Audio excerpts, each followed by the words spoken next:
예, 안녕하세요. 방금 소개받은 일시의 회계법인의 정성우 회계사입니다. 예, 그럼 지금부터 우리 국가연구개발혁신법 연구개발비 사용 기준에 대해서 좀 설명을 드리도록 하겠습니다. 21년도 1월 달부터 이제 각 부처별로 이제 좀 흩어져서 규정화 도입한 사업비 규정이 올해 1월 1일부터 이제 국가연구개발혁신법 사용 기준이라는 규정을 통해서 좀 통일화가 됐습니다. 그래서 오늘은 제가 이제 사전에 조금 말씀을 듣기에 중전까지 우리 이 정부 과제를 수행을 하셨다라고 제가 말씀을 들어서 오늘은 그 모든 내용에 대한 설명보다는 연구개발혁신법에 따라 좀 개정된 내용을 중점적으로 말씀을 드리도록 하겠습니다. 우선 연구개발비 사용 기준에 대한 좀 개괄적인 내용부터 한번 말씀을 드리고요. 방금 말씀드린 것처럼 지금 부처별로 흩어져 있던 그런 내용들을 통일된 기준으로 이제 마련을 했다. 이런 부분이 있고, 또 기관 유형별로 차등화를 했다. 이 얘기는 뭐냐면 종전에 이제 규정 체계는 기관 유형에 따라서 규정이 편성이 되질 않고 있었는데 이번 혁신법에서는 대학이냐, 정부 출연 연구기관이냐, 아니면 기타 비영리기관이냐, 영리기관이냐에 따라서 규정을 각각 이렇게 정하고 있습니다. 그래서 우리 지금 계신 분들 아마 대부분이 이제 우리 조합이시기 때문에 우리는 이제 그 영리기관에 그 해당되는 그 내용을 좀 중점적으로 보시면 되겠고요. 일부 이제 제가 얘기 듣기에는 그 사회적 그 협동조합도 있다고 해서 일부 이제 그 기타 비영리 기관도 있으신 걸로 알고 있기 때문에 그 부분은 제가 조금 부연을 좀 하면 됩니다. 뭐 인건비의 경우에 뭐 인건비 확보 부담을 좀 경감시켜줬다 이런 내용이 있고 또뭐 학생 인건비 이건 뭐 대학에 좀 해당되는 내용인데 뭐 이런 내용은 좀 참고적으로 보시면 되겠습니다. 어, 그 21년 전과 21년도부터 좀 바뀌는 부분에 대해서 일단 규정 통일됐다. 또 연구기관 유형별로 또 장비 도입 기한이 이제 전에는 이제 부처별로 조금 뭐 다른 게 있었는데 어느 정도 2개월 전까지 통일이 됐고요. 뭐 긴급 상황이라든지 뭐 장비 구축 과제가 아니면 과대적으로 2개월 전까지 이제 납품이 완료가 되는 재료 도입 기간은 과대적으로 전까지 또 간접비의 기간 단위 관리 가능 여부에 대해서도 영리 비영리가 명확하게 구분이 되어 있고요. 나머지는 대학 관련된 부분이니까 좀 설명을 해보겠습니다. 또 이제 하나 좀 중요하게 바뀐 게 종전에 이제 아마 인건비에서 우리 참여율이라는 개념을 좀 많이 들어보셨을 텐데 현행 규정에서는 참여율이라는 용어가 없어졌습니다. 대신 인건비 계산률이라는 용어로 바뀌었고요. 이게 이제 어떤 차이가 있냐면 종전의 참여율은 실제 우리의 업무를 100이라고 했을 때 내가 그 중에 몇 퍼센트를 이 과제에 참여하느냐 이걸 이제 참여율 개념으로 봤었는데 그런 개념에도 불구하고 현실적으로 이 참여율이 인건비를 계산하는 수단에 불과하지 않는다라는 현장의 의견을 반영해서 현실성 있게 인건비 계산률이라는 말로 이제 바뀌었고요. 그래서 종전의 참여율이라는 용어는 없어져서 우리가 만약에 이제 급여를 100% 받으시는 분이 우리 과제에서 50% 급여를 받으면 이제 인건비 계산률이 그냥 50%다. 이제 이런 개념으로 또 개념이 정립이 됐습니다. 뭐 나머지 부분들은 크게 중요한 내용은 아니고요. 이제 이 부분은 좀 중요합니다. 현금 지급 가능 영리기관에서 중소기업 신규 채용 인력 우선 그 영리기업의 경우에 지금 별도 규정을 좀 명시하고 있는데 그 영리기업은 인건비가 현금으로 지급이 안 되는 게 원칙입니다. 현물로 계산하는 게 원칙인데 우리 정책적인 목적 뭐 이런 걸 통해서 중소기업의 신규 인력이라든지 또 연구 성과가 국유화되는 경우 또 뭐 기타 부처에서 인정하는 경우 그래서 지금 현재 요거는 이제 종전부터 있던 내용이었고 기타 부처에서 인정하는 경우는 부처별로 좀 차이가 있습니다. 부처별로 이 연구개발비 사용 규정을 부처별로 지금 개정을 하는 데가 있고 아직 개정을 안 한 부처도 있습니다.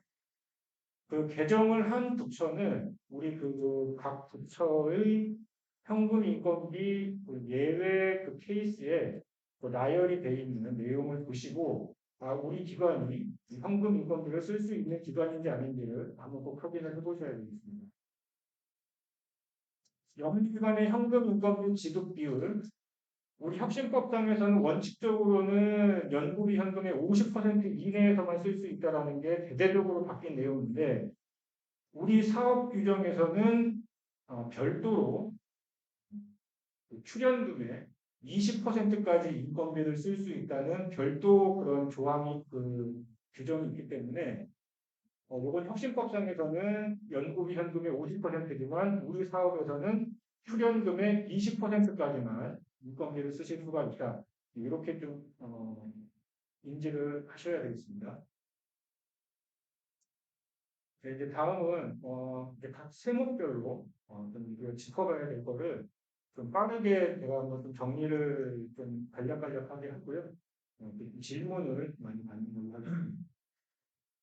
그래서 연구개발비는 제일 중요하다고 저는 보는데 인건비, 학생 인건비 이렇게 좀 규정이 되어 있습니다. 그래서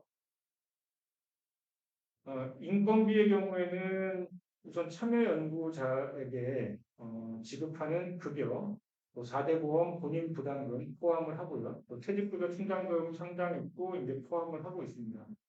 또 비영리 기관의 경우에는 연구부서에 소속된 연구 지원 인력, 우리 이걸 이제 흔히 연구 근접 지원 인력이라고 하는데요. 연구 근접 지원 인력에게도 직접비의 인건비를 줄 수가 있도록 규정이 되어 있습니다.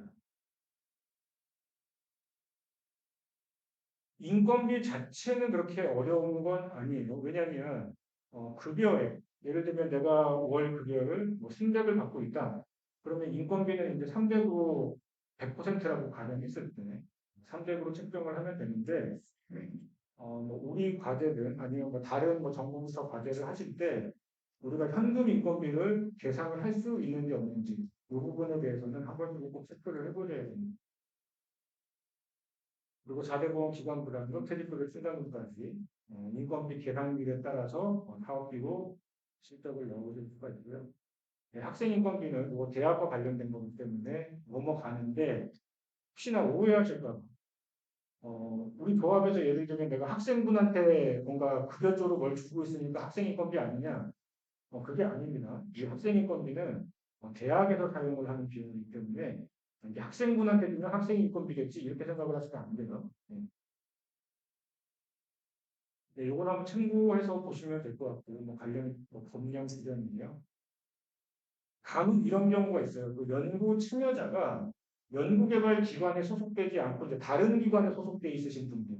이럴 때는 그분의 급여나 이런 규정을 어느 규정을 따라가냐면 그 다른 기관의 규정에 맞춰서 따라가시면 되는 겁니다. 우리 기관의 규정을 따라가시는 게 아니고요. 네, 연구시설 장비 비를 보시면 구입비, 임차비, 뭐 장비 운영비, 유지비 뭐 이런 거 쓰실 수가 있고 재료비는 재료 구입비, 또 재료 제작비 이거는 이제 시험 제품, 뭐 시제품, 뭐 시작품 제작비 이런 걸로 보시면 되겠습니다. 이런 건 이제 연구 재료비로 쓰실 수 있고요. 연구 활동비 설명드린 건 사실 거의 뭐 연구 활동비인데요. 뭐 지식재산 창출 활동비 있습니다.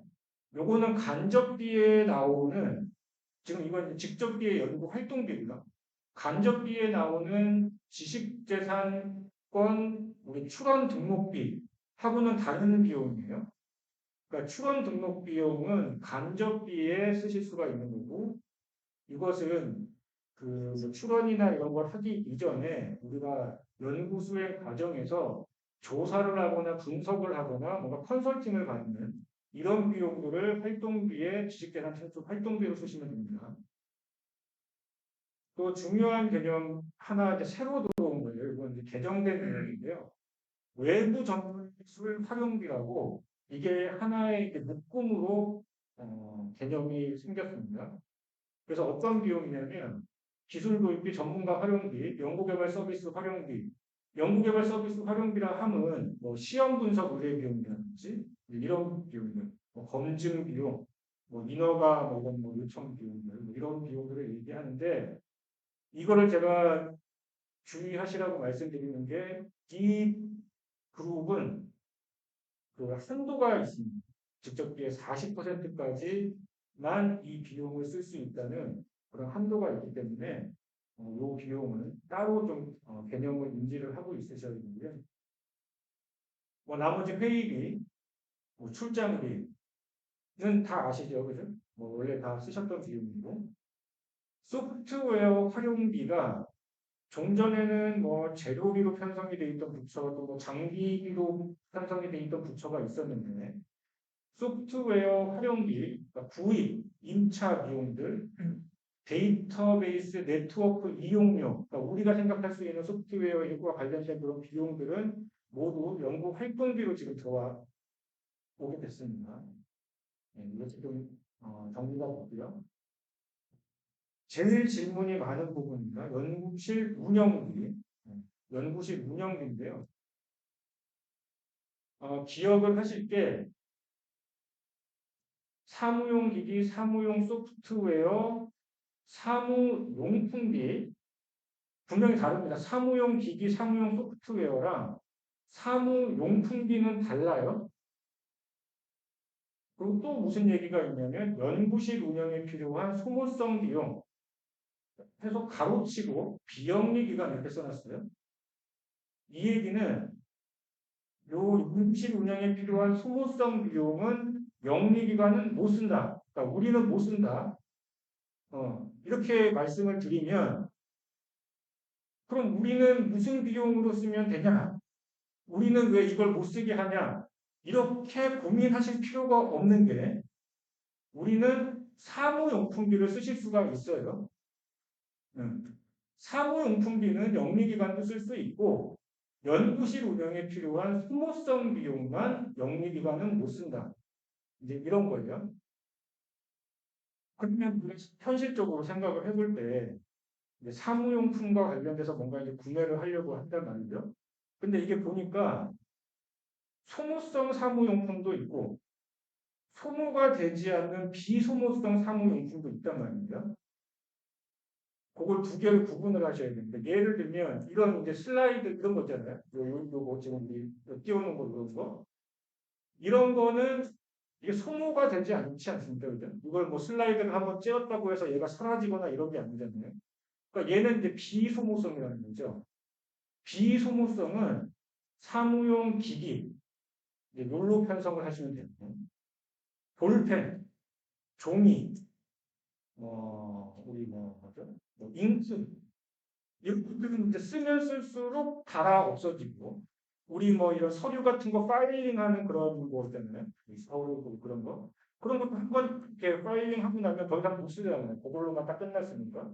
그러니까 이제 그런 소모성 그런 용품들은 이 사무용품비로 쓰시면 되는데 제가 이거를 왜 이렇게 길게 설명을 드리냐면 조금 이따가 이제 말씀을 드릴 건데 이 소모성 사무용품비는 우리가 필요하면 그냥 쓰면 돼요. 과제와 관련이 있게끔 생각돼서 필요하다면 쓰면 되는데 사무용 기기, 사무용 소프트웨어는 협약을 하실 때 내가 이러한 사무용 기기를 사겠다라고 리스트를 일일이 다 적으셔서 협약서를 같이 제출을 하셔야 나중에 구매를 하실 수가 있는 거예요. 그러니까 비소모성 사무용 기기는 이런 범용적인 기기이다 보니까 다른 데도 쓰일 수가 있다. 그렇기 때문에 협약서 상에 우리 사업계획서 제출을 할 때 별도로 리스트를 꼭 해야만 나중에 인정을 받을 수가 있고 내가 깜빡 까먹었다. 내가 이거 살 게 있었는데 사무용에 살 게 있었는데 깜빡 까먹고 내가 제출할 때 못 냈다. 그럼 땡입니다. 과제비로는 못 사는 거예요. 근데 사무용품비는 소모성 사무용품비 이런 거는 제한 없이 살 수 있다. 음. 연구실 운영에 필요한 소모성 비용 이거는 신경 쓰지 마세요. 이건 그냥 우리 대학이나 이런 데는 이런 비용을 가끔 쓸 때들이 있어서 그냥 규정에 넣어놓은 것뿐이고 이거 괜히 고민하시면 머리 아파지시니까 그냥 우리는 안 없어지는 건 다 리스트를 해야 되고 없어지는 건 리스트 안 하고 그냥 필요하면 사면 되겠구나 이렇게 생각하시면 됩니다. 네, 그 외에 이제 인력 지원비, 그래서 뭐 교육훈련비 뭐 이런 비용도 쓰실 수 있고 야근식 때 쓸 수 있고요. 그 밖에 비용에서 문화물비, 인쇄복사, 인하비, 슬라이드 제작비, 각종 세금, 공과금, 우편요금 뭐 이런 거 쓰실 수가 있는데 기타 그 밖에 비용이니까 별로 안 중요하겠지만 회계법인에서 나중에 정산을 받을 때 물론 회계법인마다 조금 의견이 다를 수 있지만 이런 공과금이나 공공요금 이런 것들 너무 범위를 확장해서 쓰시면 안 됩니다. 이게 엄연한 지금 연구 활동비는 직접비죠. 그죠? 어, 직접비입니다. 간접비가 아니에요. 직접비랑 간접비는 어떻게 차이가 날까요? 직접비와 간접비는? 직접비도 과제와 관련이 있는 비용이고 간접비도 과제와 관련이 있는 비용이에요. 근데 뭐는 직접비고 뭐는 간접비냐? 이걸 어떻게 구분을 하냐면 과제에 관련된 거는 분명한데 내가 이 100원짜리 산 게 우리 결과물에 내가 딱 추적이 가능해. 요 부분이 내가 100원 주고 산 그 부분이야. 이렇게 딱 추적이 가능하다. 이러면 직접비인데 간접비는 분명히 투입된 거는 맞긴 맞는 것 같은데 어디 있는지 모르겠어.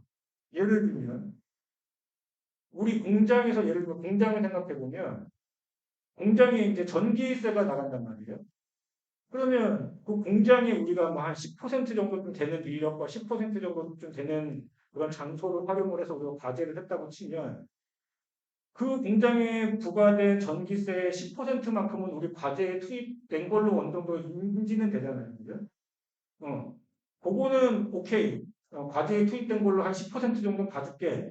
대신 얘는 직접적으로 추적이 안 되는 비용이고 우리가 추상적으로 감안하는 비용이니까 이건 간접비로 본다. 이제 이런 거예요. 그럼 공공요금, 공과금, 세금 이게 우리 사업비에 직접비에 과연 어떤 게 들어갈 수 있을까? 제가 생각을 해보면 예를 들면 이런 거죠. 우리 사무실에 부과하는 뭐 전기세, 뭐 관리비 이런 건 우리 직접비로 들어갈 수 있는 비용이 아닙니다. 그죠? 예. 어떤 거냐면 예를 들면 이제 우리가 뭐 개발을 했어요. 뭐 풍력 발전기를 뭐 개발을 했다. 뭐 해상 풍력 발전기를 개발을 해서 이거를 이제 시제품을 저기 뭐 저기 어디요? 저기 뭐저 군산 앞바다에다가 내가 이렇게 한번 설치를 해본 거예요. 모래사장에 설치를 해봤습니다. 그 설치해서 운전을 하려면 전기도 갖고 와야 돼. 뭐 용수도 필요할 수 있어요. 그 진짜 과제를 위해서 과제에만 딱 연결돼서 부착되는 그런 전기세, 뭐 용수비, 또 모래사장에 그냥 설치 못 하잖아요. 뭐 지자체에다가 뭔가 뭐 부담금이라든지 이런 것도 이제 공과금 같은 것도 납부를 해야 될 수 있고 이런 비용은 직접비에 이런 비용으로 쓰실 수가 있는데 그렇지 않은 그냥 우리 사무실에 부과가 되는 그런 비용들은 이 직접비에 그 밖의 비용으로 대충 집어넣으면 나중에 회계법인한테 뭔가 그렇게 된다. 네. 그래서 이 부분을 생각만큼 이런 부분에서 회계법인들하고 우리 이제 사업하시는 분들하고 조금 견해가 다른 부분이 있어서 좀 말씀드렸고요. 우리는 연구수당이 없습니다. 연구수당이 없기 때문에 연구수당은 안 보고 그냥 넘어가시면 될 것 같고요. 간접비, 인력지원비, 연구지원비, 성과활용 지원비 뭐 이런 비용들 쓰실 수가 있고 우리는 그 출연금의 5%까지만 간접비 쓰실 수 있다. 그래서 뭐 쓰실 비용은 뭐 이런 비용들 쓰실 수가 있습니다. 우선은 뭐 안전관리비라든지 뭐 이런 것도 좀 많이 쓰시는 것 같고요. 뭐 지식재산 또한 출원 등록 유지비. 그리고 하나 제가 좀 말씀을 드릴 게 분명히 보시면 간접비에 과학문화 활동비, 홍보물 및 행사 프로그램, 체험 활동 등 이제 이 내용이 나온단 말이죠. 이건 분명히 간접비로 쓰라고 돼 있는 거예요. 이거는.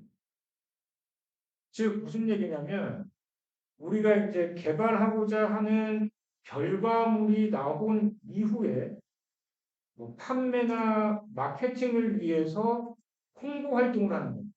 그러니까 결과물 도출 이후에 홍보 활동, 뭐 마케팅 활동을 하는 거는 간접비고요. 결과물을 도출하기 이전에 우리가 뭐 시장 조사라든지 뭔가 이 개발품을 뭔가 개발하기 위한 활동으로서 예를 들면 전시회 같은 걸 참가를 한다든지 이런 거는 이제 활동비로 쓰실 수가 있는데 다 만들어진 개발품을 홍보하기 위해서 전시회를 가면서 들어가는 비용은 간접비로 써야 된다. 이것도 회계법인에게 많이 이제 나중에 좀그 나오는 항목이기 때문에 간접비라고 해서 그러니까 이거 간접비이기 때문에 직접비와 간접비로 구분을 해봐야 되겠습니다.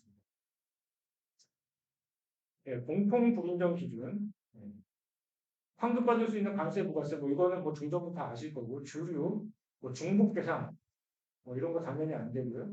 인적 물적 부분이 명확하지 않은 계열사 또는 기관 간에 발생하는 비용. 이제 이거는 어떤 비용으로 보시면 되냐면요. 저희가 가끔 이제 회사에 가보면 회사에 이제 출입문이 이렇게 딱 이제 문이 이제 두 개가 이렇게 있는데 그래서 이쪽으로 열 수도 있고 이쪽으로 열 수도 있는데 이쪽 문에는 ABC 회사, 이쪽 문에는 가나다 회사. 그래서 이제 한 사무실에 명함이 두 개가 달려 있는 거예요. 그래서 들어가서 봤더니 ABC 회사 소속으로 돼 있으신 홍길동 씨가 가나다 회사 업무도 하고 있고 가나다 회사의 뭐 이런 뭐 그런 뭐 업무 정보들이 뭐 ABC 회사 사람들이 막 취급을 하고 있다든지 이러면 그 회사는 법인격은 분리가 돼 있어도 인적 물적 부분이 명확하지 않은 회사로서 동일한 회사구나라고 보고 두 회사 간에 일어난 거래는 이제 인정을 안 해주는 그런 걸 얘기를 하는 겁니다. 또 우리가 사용을 해서는 안 되는 비용인데요. 연구개발기관 내부에서 사용하는 비용. 뭐 당연히 안 되겠죠. 우리 기관 내에서 내가 나한테 쓰는 비용을 인정을 해줄 수는 없고요. 또 우리가 뭐 주간, 뭐 공동 연구기관, 뭐 참여기관 이렇게 있을 때 이런 이 수행기관만을 쓰시는 비용들은 이제 안 되는 비용이고요. 세부적인 내용은 시간 관계상 설명 원래는 중요한 내용인데 조금 뭐 우리랑은 많이 관련은 없으실 것 같아서 좀 생략을 하고 넘어가겠습니다. 그리고 사업비를 사용을 하시면 기본적으로 우리 사업계획서에 예산 편성하신 것대로 사용을 하셔야 되고요. 또 증빙 자료를 갖추셔서 적극적으로 타당하다고 입증을 해주실 수 있어야 됩니다. 그러니까 스스로 입증이 가능하도록 증빙을 만들어 놓으셔야 해요. 그런 의무가 있습니다. 또 연구개발비로 구매 행위를 하시는 경우에 자체 규정에 따라서 구매하시는 건 당연하고 검수 절차를 거치셔야 됩니다. 또한 연구개발비는 연구개발기간 종료일 이전에 사용해야 한다.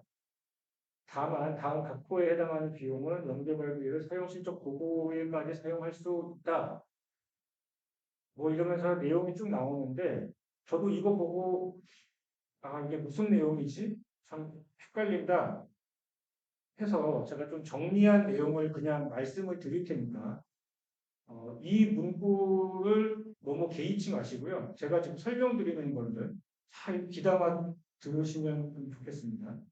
뭐냐면 물품은 그러니까 이제 제가 물품하고 돈하고를 나눠서 말씀을 드리고요.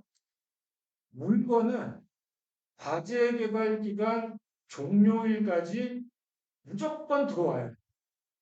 들어오는 것뿐만이 아니라 과제 기간 내에 결과물에 반영이 돼야 돼. 결과물에 반영이 되려면 당연히 들어와야지 반영이 될 거야.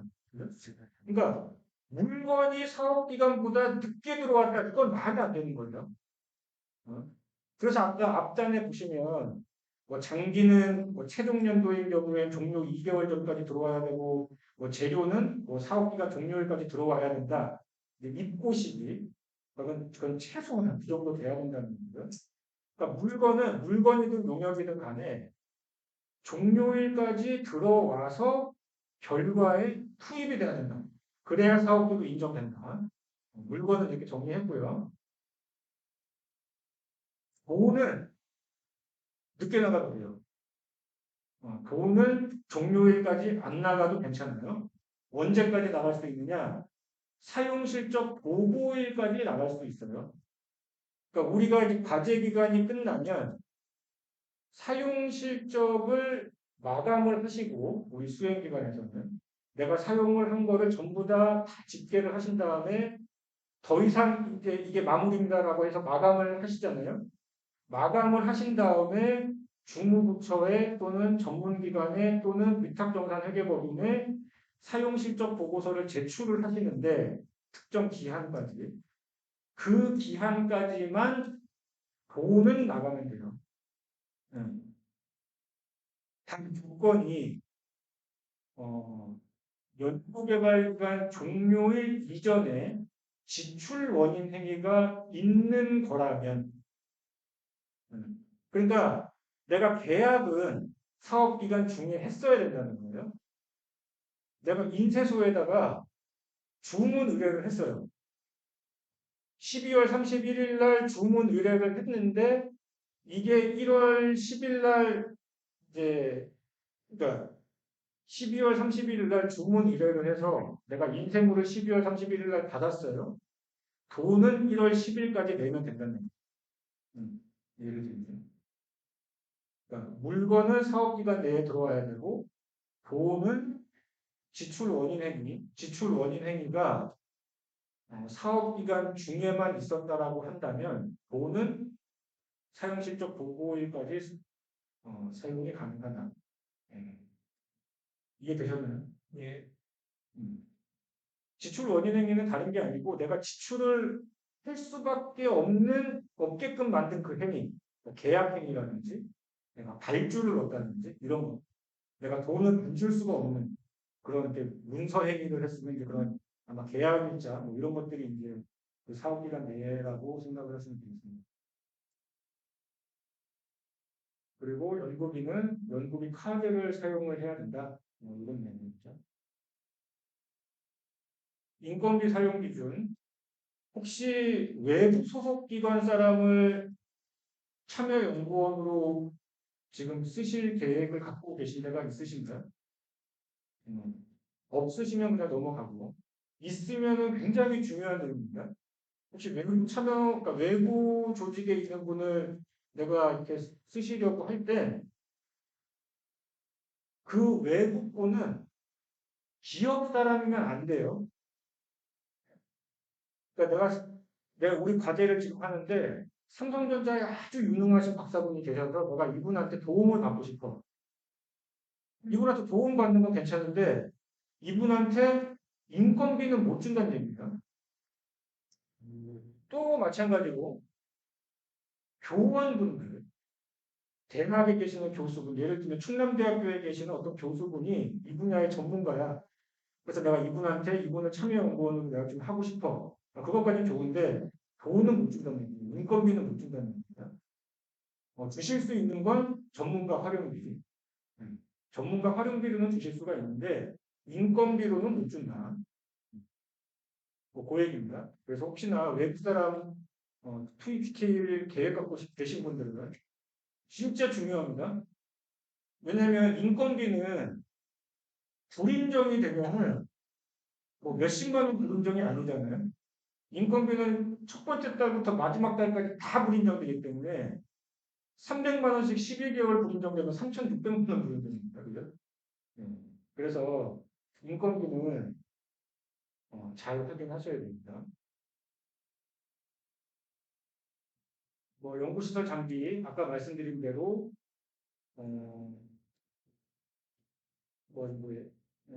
한번 더 보시면 되고요. 뭐 3천만 원 이상일 때는 장기심의위원회 심의가 필요하다.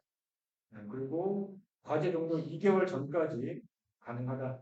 도입이 가능하다. 시설 장비는 재료는 이거 보시면 되고요. 활동비 아까 말씀드렸지만 지식재산 창출 활동비에는 출원 등록 유지비는 불가하다. 외부 전문기술 활용비는 직접비의 40% 범위 내에서만 집행 가능하다. 회의비는 연구기관, 우리 소행기관에 소속된 자만이 참석하는 회의비는 안 된다. 다가비도 포함해서 계산이 안 된다. 그러니까 외부 사람이 한 분이라도 꼭 참석을 해야 회의비를 쓰실 수 있습니다. 10만 원 초과 10만 원 미만 뭐 회의비 이렇게 구분되어 있는데 제 생각에는 그냥 외부 사람이든 그 회의 참석하신 분들 서명 나중에 그냥 받으세요. 그게 나중에 정산 받으실 때 좀 더 수월합니다. 뭐 서명 받으라는 얘기는 없는데 받아 놓으시는 게 조금 나을 것 같아요. 출장비 한번 보시면 되고 소프트웨어 활용비 요거 좀 바뀐 내용이어서 설명을 드리는데 어, 소프트웨어 활용비가 전에는 우리가 어떻게 정산을 했냐면 이걸 이제 왜 설명을 드리냐면 예를 들면 우리가 어느 소프트웨어를 이제 라이센스를 구입을 해서 이제 쓴단 말이에요. 그러면 보통 라이센스가 그렇더라고요. 뭐 6개월 최소 단위가 6개월이나 뭐 1년 안에 써야 돼. 근데 우리 과제가 이제 3개월밖에 안 남았단 말이에요. 3개월밖에 안 남았는데 이 그 라이선스 갖고 있는 데에서는 12개월치의 요금을 선납을 해야 이걸 준다. 12개월 미만으로는 우린 계약을 안 한다. 이러는 거예요. 그럼 우리 3개월 뒤면은 과제가 끝나니까 실제 이 라이선스, 이 소프트웨어를 활용하는 거 3개월밖에 활용을 못 하잖아요. 그래서 종전에는 어떻게 했냐면 12개월치 소프트웨어 라이선스 비용 중에 9개월은 인정을 안 하고 3개월만 인정을 해줬어요. 뭐 부처마다 조금 다를 수는 있었는데 보통 그렇게 했었어요. 근데 그게 이제 연구 현장의 현실을 너무 반영을 못하는 행정 편의적인 그런 조치다라고 해서 이번에 좀 바뀐 게 장비랑 똑같이 보시면 돼요. 장비도 과제 종료 2개월 전까지만 납품이 되면 전액을 다 인정해 주잖아요. 그죠?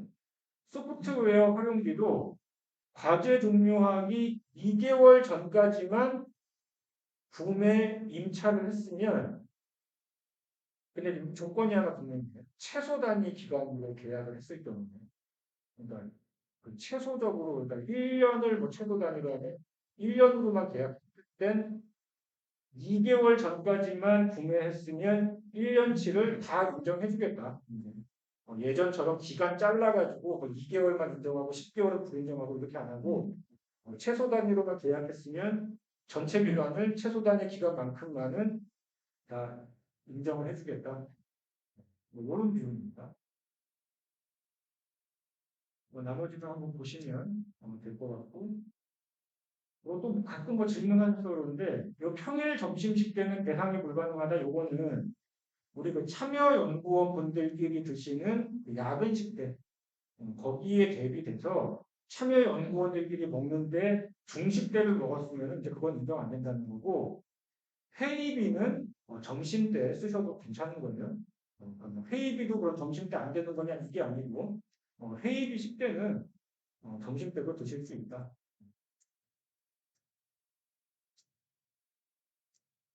요거는 그냥 마음 편하게 이렇게 우리가 만약에 주간, 참여기관, 공동연구기관 이렇게 있을 때 우리 수행기관 간에는 전문가 활용비 쓰면 안 되는구나 그냥 이렇게 생각하시는 게 마음 편하네요.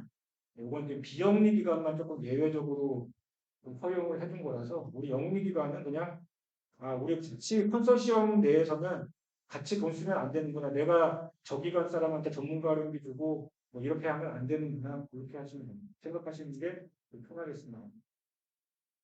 연수당 넘어가고 유창연구개발비 넘어가도록 하겠습니다. 간접비 요거 한번 뭐 좀 보시면 크게 어려운 건 없는데, 새롭게 들어온 개념이 있어요. 직접비 사용 비율과 연동이 됩니다. 이게 무슨 얘기냐면, 이게 이제 왜 나왔냐면, 종전에 보니까 이제 뭐 특히 비영리 기관들이 이런 케이스가 많았었는데, 뭐 이제 한 10년 정도 이제 과제를 한단 말이에요. 이제 한 과제가 한 3년 정도 유지가 됐을 때, 1차 년도는 보니까 돈을 하나도 안 들어요. 다 리워를 했어요, 2차 년도.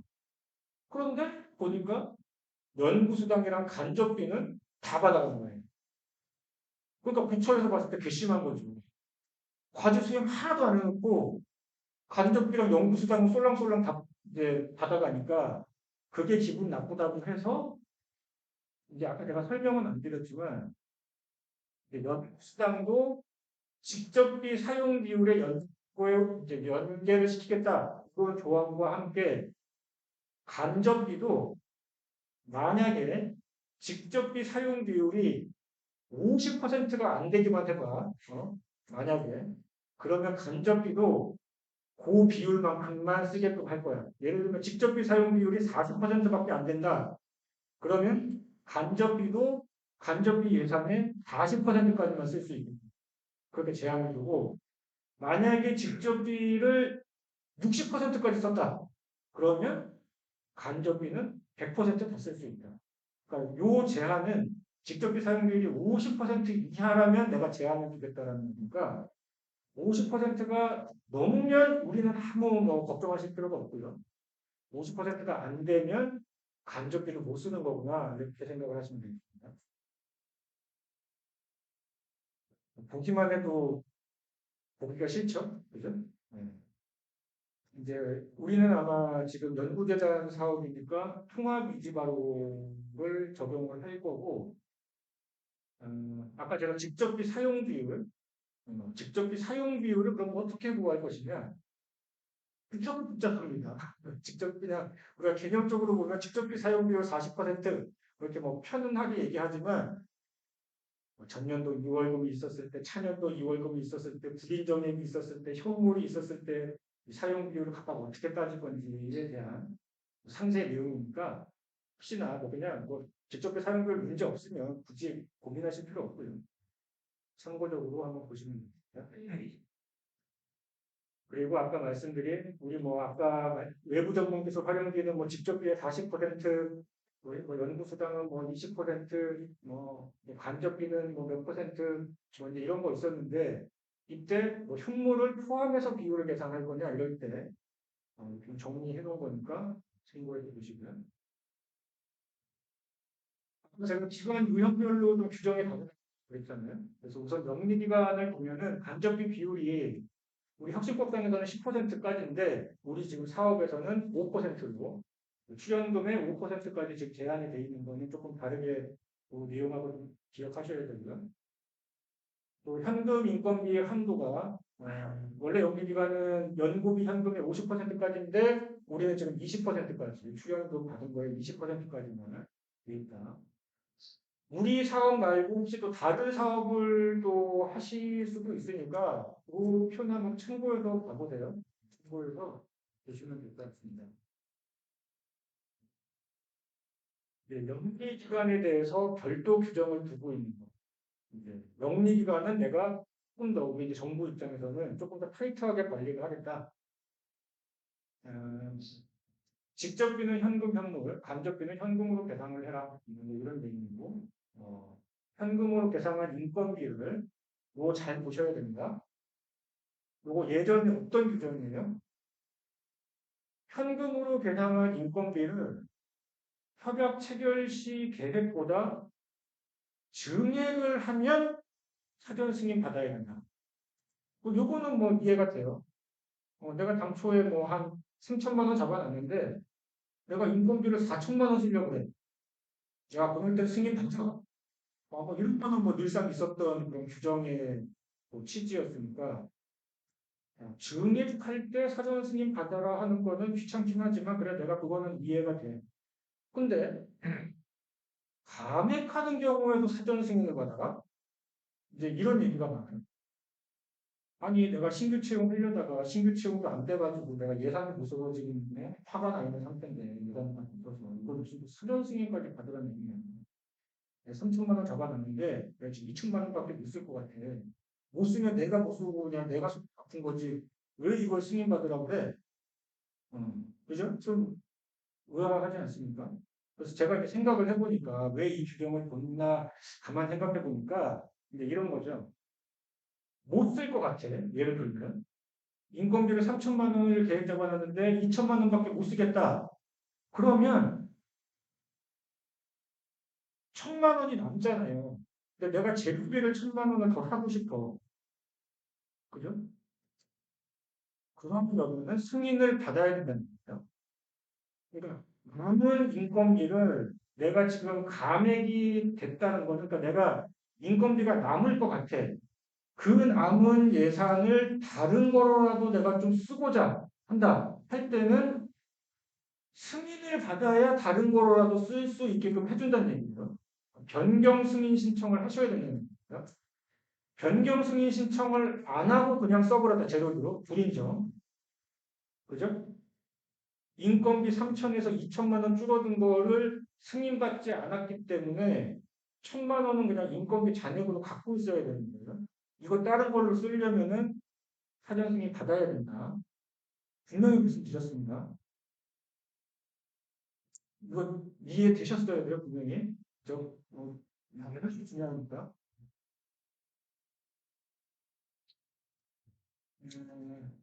뭐 나머지는 보시면 되고,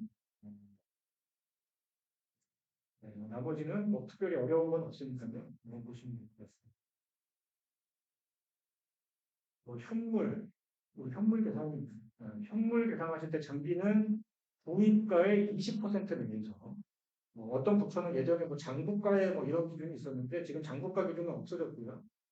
구입가의 20%까지 선물로 계산할 수 있고 그 구입일이 과제 시작일로부터 5년 이전까지 내용연수 만료일이 현물 계상한 기간 이후여야 그 현물이 인정이 됩니다. 그러니까 내용연수는 남아 있어야 되고 구매한 지 5년 이내인 그런 장비만 선물이 가능합니다. 연구 활동비 아까 제가 연구실 운영에 필요한 소모성 비용 말씀드렸죠. 영리기관은 연구실 운영에 필요한 소모성 비용을 계산하면 안 된다. 놀라지 마시고 사무용품비나 사무용 기기비로 쓰시면 되는데 사무용 기기, 뭐 연구실 냉난방 이런 환경유지 비용 쓰실 때는 협약 체결 당시 별지 사무 서식에 따라 작성하여 연구개발 계획서에 첨부하시면 쓸 수 있다. 이게 아까 제가 말씀드린 그 내용이에요. 그러니까 다시 얘기하면 우리 공기청정기, 우리 연구실의 환경을 좋은 상태로 유지하기 위해서 공기청정기라든지 사무용 기기, 뭔가 비소모되는 비소모성 그런 사무용 기기 사실 때는 꼭 이걸 첨부를 해야지 쓰실 수가 있다. 이런 얘기입니다. 사용 절차 한번 보시면 되고요. 크게 어려운 건 없는데 요거 연구 개발 기간 시작일 요거는 조금 한번 인지는 하셔야 됩니다. 뭐냐면 언제부터 연구 개발 시작일을 잡을 수가 있냐면 그냥 통일적으로 며칠부터 연구 개발 시작일을 하자 이렇게 정해야 될 수도 있지만 우리 지금 규정적으로는 어떻게 되어 있냐면 선정됐다고 통보된 그 월의 첫날로부터 정할 수가 있습니다. 그러니까 예를 들면 지금 10월 오늘이 5일이니까 오늘 10월 5일 날 만약에 선정됐다고 통보를 받으면 10월 1일부터 연구개발 시작일을 정할 수가 있어요. 이게 왜 중요하냐면 우리가 선정이 돼도 연구비가 바로 입금이 안 되잖아요. 그죠? 돈이 들어오려면 좀 한참 시간이 걸리는데 그러면 우리가 돈 들어오기 전까지는 우리가 자체 자금을 연구개발비에 쓰시지 않습니까? 자체 자금 쓰신 게 인정되는 날짜의 기산일이 연구개발기간 시작일이에요.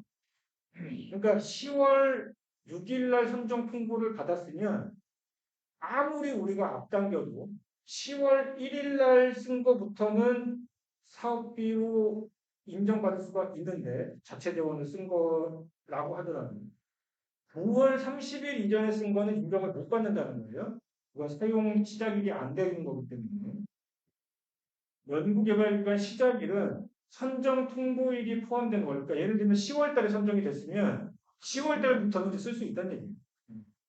사전 승인 사항, 요거는 이제 당초 계획과 변경이 됐을 때 이런 것들은 우리 주무부처 전담기관 이런 데에 사전 승인을 받아야 된다는 건데 간접비 총액이 변경이 됐다든지 아까 말씀드린 영리기관의 현금 계산 인건비 총액이 변경이 됐다든지 연구시설 장비 수천만 원 이상짜리가 사기로 했는데 안 샀다든지 안 사기로 했는데 사기로 바뀌었다든지 이럴 때 승인 받아야 된다는 거고요.